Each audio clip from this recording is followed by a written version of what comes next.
Well, now to a story on Saturday Extra that literally has it all.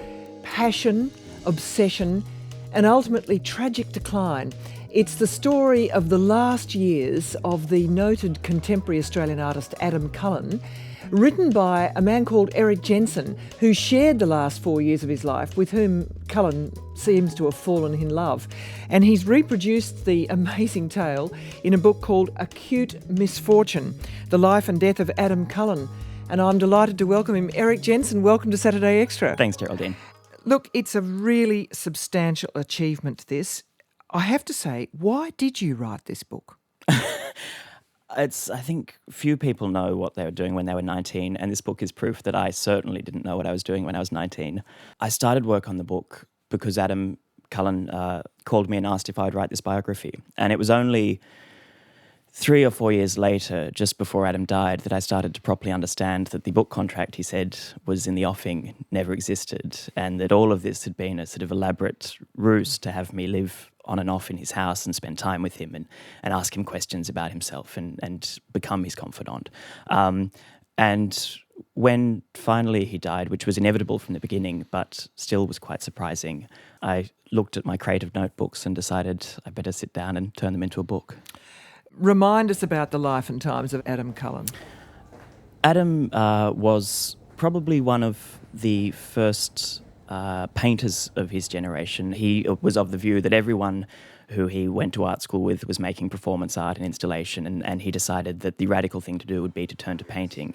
And he had a terrific and brilliant flair as a painter, but he also had a calamitous desire to end his life in destruction. He died at 46, leaving behind both some very bad pictures, but also some truly sublime pictures. The very first time I met Adam was to write a profile of him for the Sydney Morning Herald.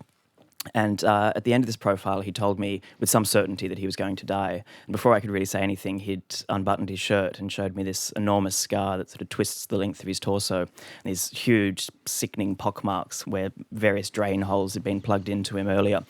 Surprised by this as a 19-year-old cadet, I sort of said, what happened? And he simply said, acute misfortune.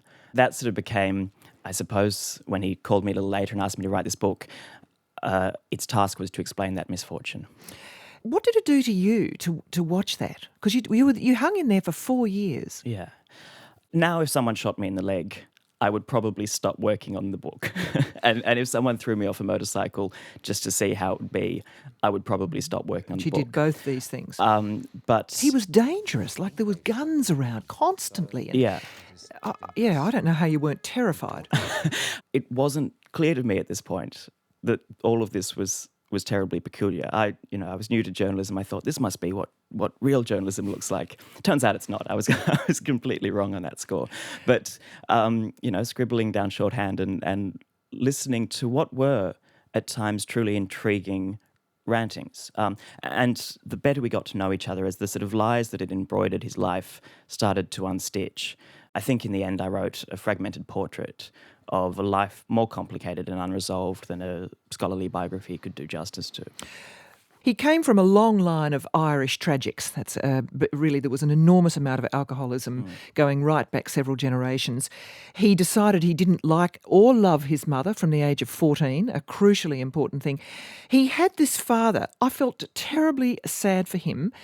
I have to say, I don't know whether the father's listening, Kevin, but is Kevin still with us? Kevin is this brilliant, charismatic man who raised Adam with the most brilliant affection and maintained all through Adam's life this enormous regard and love for his son who made life sometimes close to unbearably difficult. Kevin Cullen is certainly not an Irish tragic. He's an Australian larrikin. And a brilliant storyteller and all of these things. The one document that, though, looks at that line of, Adam's inheritance, I suppose, is a psychiatric report that was prepared late in his life. He was on a weapons trial and pleaded what would once have called insanity is now a sort of dispensation to be dealt with under the Mental Health Act. And the psychiatric report, it's 6 pages, and it put down very simply what I think I'd been trying to do for 4 years. But it said, among other things, that much of what Adam had in his life, his struggles with alcohol and his bipolar, was his inheritance. He came from a line of drinkers and was cursed to drink. What I was going to say about the father was, here was a man who was effortlessly successful with women and who really screwed a lot of women and had no difficulty in dealing with women. Adam was very afraid of sex, you discover, and very anxious around it. So he had this model of the real man. And I think you actually put on page 130 here that he was almost stricken with machismo. And that's something that Adam said to me very late in our interviews. One of the things that drew me to Adam as a subject was this brilliant construct that had become his life. Adam had decided he was going to be the archetypal wild man Australian painter, and he did that very successfully, and he was brilliant at manipulating the press and at manipulating people and at constructing roles for himself to play. And I think when Adam said that to me, and then that was probably one of the key moments in our interviews, it was the mask slipping off and you realising the machismo wasn't there, that there was a nervous innocent behind that mask, and much of his life had been trapped in his childhood. And then there is this moment where really it is the climax of the book, core of the book, where he whispers to you, hugging you. He's desperate for hugs. You are the only man for me. You sitting opposite him, you finally twig, Adam is in love with me. I ask if this hidden sexuality is the reason he has worked so hard to distance himself from society, the reason he's become so isolated, so resentful of the world. It's some of it, he says, and then he pauses. It's an effing lot of it, actually. At the core of this man was a deep and conflicted view of his place in the world, of his relationship with other people, his sexual relationships with other people, and that bred a lot of his insecurities. But I'm not willing to speculate precisely what that did to his life. I mean, he said that it caused him to distance himself, and I think that's true. And it made him resentful of relationships that he was in. It made him resentful of women in particular. And it's just unbelievable that a man so absorbed in the world of art, so permissive of all manner of choices about your sexuality, should feel so terribly unable to acknowledge this part of himself. And that's why led me to wonder about this almost imperfect storm he had with his father, the father representing the male model. It was almost like living with Ernest Hemingway. That's what I felt reading this. Adam was keen always to create for himself difficulties. He was someone who wanted life to be complicated. It was quite deliberately that Adam sought out drugs in his life. They were a complicating factor that added him to a cadre of artists he respected. But there are also things that Adam wanted never to deal with.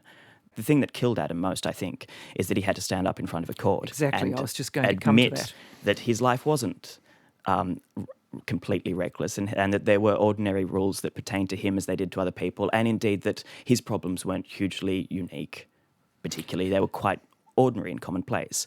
And it was only a few months after having to stand in front of a magistrate and make that admission that he stopped playing his characters, and he didn't flame out as people would expect a man like Adam to. His organs simply stopped working, and he died in his sleep. He became desperately ill, but it was that court case and then the strip search by the two police officers that seemed to be an extraordinarily important moment. I really think so. I mean, this was not Adam's first encounter with the law. By the time he was on this weapons trial, he'd, I think, had 8 drink driving offences beforehand and been involved in various AVOs and so on. He was a man fascinated by transgression and by violence, and this caused him to encounter the law with more frequency than an ordinary person might. But he really was hollowed out by reality. This was someone who had lived on his own terms, not necessarily as a fabulist, but as someone who enjoyed manipulation, enjoyed storytelling, enjoyed lying. And when he was no longer able to do that and had to look at himself in the mirror, I felt it was almost like that moment at the end of The Wizard of Oz where the curtain parts and you realise that Oz is a little man with a microphone. The Emperor realises he really has no clothes, possibly. Would he have produced the art if he had been a more resolved man? I don't think so. I think it's easy to lose focus on what Adam's art was about because so much of it was brash. But the kernel of his best works is a depiction of childhood innocence as it encounters the malevolence of adulthood. And Adam lived his life on that precipice. He loved those malevolent moments, but for him it was never truly evil. It was like a 6-year-old killing a lizard with his friends to see what it would be like. He would have these moments of true childlike innocence. He was unresolved in that respect. And I don't think he would have made his pictures if he had have resolved that innocence. And I don't think he would have made those pictures if he wasn't also fascinated with the darkness that exists in adulthood. Look, it's a really considerable achievement, Erik. It certainly does trouble one. But congratulations on Acute Misfortune, the life and death of Adam Cullen. It's been terrific to talk to you. Thanks very much, Geraldine. It's a black ink publication, and look, it's not like a lot of things that you will have read before. It's worth reading.